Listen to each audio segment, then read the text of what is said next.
I'm Beth. And I'm Jamarl. And this is Asking My Husband Juicy Questions Part 2. Part 1 was so torturous. It's just, I hate generalising, and it's just so torturous to have to answer on behalf of so many people. But anyways, let's do it. Well, let's we'll see what happens this time. Thank you for joining us. We appreciate you being here, and we hope that you enjoy Jamal's squirming. Subscribe for the squirming.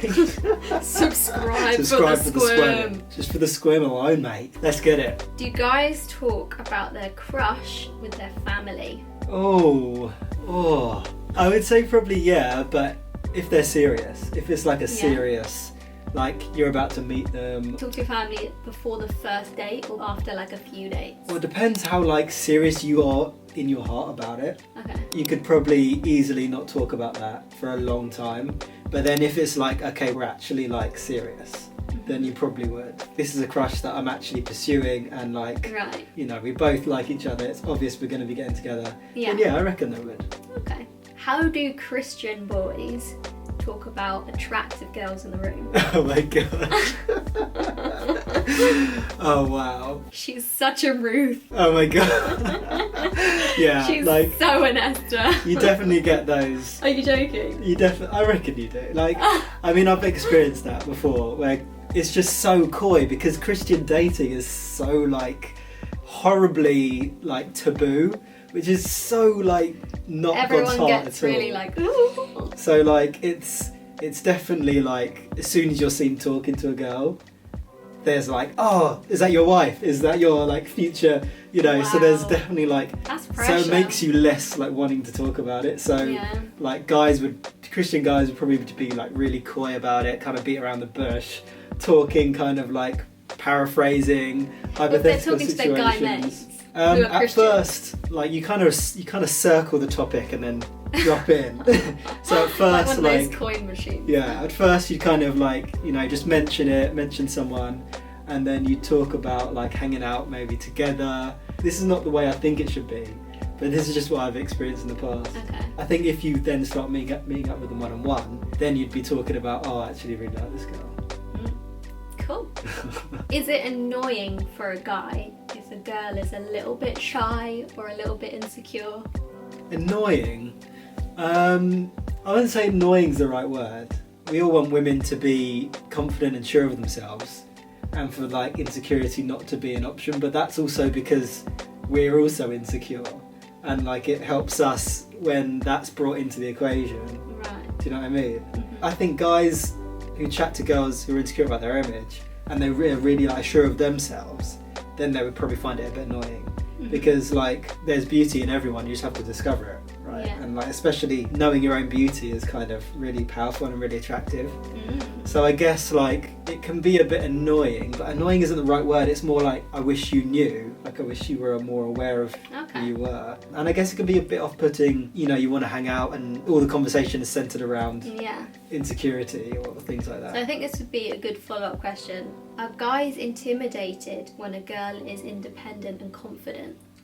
Oh gosh, see that's the thing. It's like a minefield, because you go too insecure, it's like, oh, that is a bit off-putting, because we want someone. You don't want to be like having to affirm them every 5 seconds. Yeah, but at the same time, men are so like, we want our masculinity confirmed. As like, as traditional and horrible as that sounds, it's like someone who comes across too taking the lead in everything and too controlling in that sense can be a bit off-putting as well. And that's also because we're flawed as well, and we're insecure, and we need our insecurities affirmed in the person. So it's like, it isn't because it's necessarily wrong. It's just because like when you're learning to like live with someone and do your life with someone, it reveals to you your own stuff, and you project that onto the other person. Yes, it can be a bit annoying if someone's intimidating is the word. Intimidating. It's tricky, isn't it? Because what's the fine line between being confident and being assured and being too bossy? Yeah. That's, I think, the problem like a lot of confident women have, is they're told that they're bossy, but they're just on equal level of confidence and assuredness as a man, and men don't tend to be used to that. But I think a strong man will recognise that. Yeah. And like when you're strong enough in yourself to not be threatened by someone else, it's really powerful, but that takes a lot of work. For guys meeting women, I don't think guys should be so like immediately put off by someone who's strong and independent. I think it's really powerful, but at the same time, I do think women also need to give guys the benefit of the doubt to adapt to it because it's something new. Okay. Do you know what I mean? Oh, this is so hard. Oh, what? Do guys care if girls don't shave their legs? What? Oh my gosh. Well, when you've been married for nearly 6 years and been together for like 10 years, no, you don't, really. But I have really fair hair on my legs, to be fair. They're really soft. Yeah. I mean, I can still tell. Yeah. But I just don't really say anything. I do shave my legs, Yeah. but like, not like... Religiously. Yeah. I think like, it's what it represents. I think like if you're still on like first date terms and you're kind of still getting to know someone, Mm-hmm. I guess like being kept is, you know, like making an effort for the other person. If shaving your legs is part of that, I do think part of it is a socially imputed construct, which I'm kind of like, it shouldn't really matter. Yeah. So if you're doing it to like make an effort for the person that you're meeting, then fair enough. If you're doing it because you feel like you have to and you should and you're forced to, but you don't have any other motive yourself, then like eventually that's not going to last. So you probably need to figure that out yourself.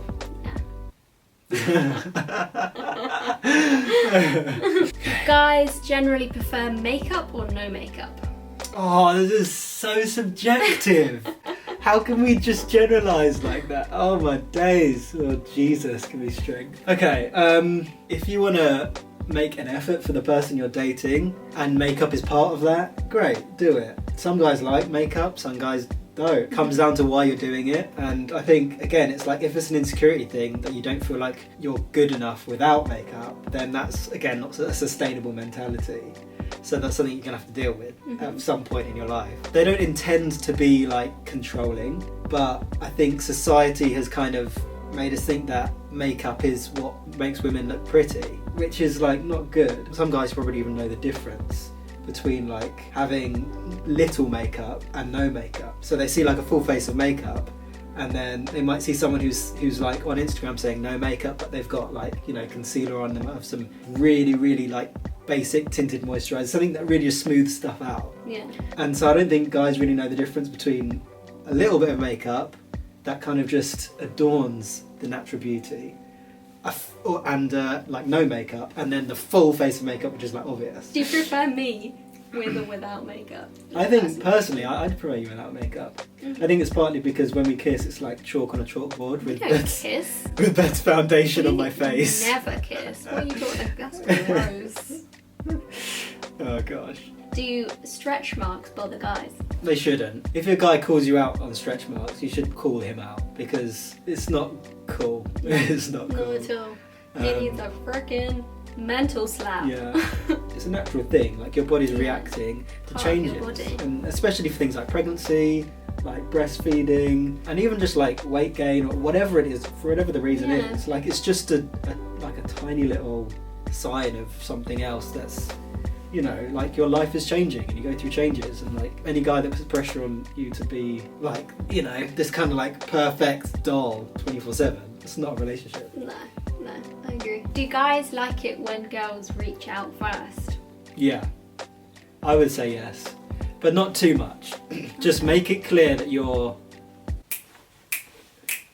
ready, you're down for whatever. Not whatever. What? Not whatever. Maybe that was a bit too strong. I think guys like it when it's available, you know, and it's like really what clear. What is it? The relationship, I'm not talking about sex, I'm talking about just like the connection is there and it's available, and like we don't have to mess around with drama or like he said, she said, playing games. It's like, but also not too strongly. I think when we feel chased or chastised, then it kind of makes us go the opposite direction. So it's just like a little awareness that, you know, you're there, you're free. Hi. More than a hi. Hi. How are you? I'm here. Do Christian guys make lists of what they want in a girl? I'm not sure if like written down. I don't know. More mental lists. I'd say a mental list, yeah. Okay. Did you have a mental day? Not really, no. For me, I wasn't really looking for a girlfriend at the time anyway. But I walked in and you was like, dang. So in that sense, come on no. over here, cutie. Oh my gosh. That was his literal words to me. Guys definitely have like priorities and things they love in the kind of proverbial woman, the metaphorical woman they have in their minds. Whether that actually translates to real life, it remains to be seen. And so like I've met men who've had like an idea of their type or the you know, the kind of the person they would want to be with metaphorically, and they meet someone who isn't exactly that, but has a few, but then has a lot of differences, but like the connection is so real that they run with it, and it's beautiful. Cool. You answered those questions very well, Jamarl Billy. Thanks, didn't feel like it. I felt like I just rambled. I just say enough things for people to lose interest and then we go on to the next question. Oh my gosh. Just don't answer the question. That's my tactic. Thank you guys so much for watching. Let us know in the comments what you thought of Jamarl's answers, whether you answered them well or you think they're a bit rubbish, and your opinions on the subject. Let us know as well any other video ideas you have for us. Make sure you subscribe to our channel and give this video a thumbs up, and we'll see you in the next video. Bye. Bye.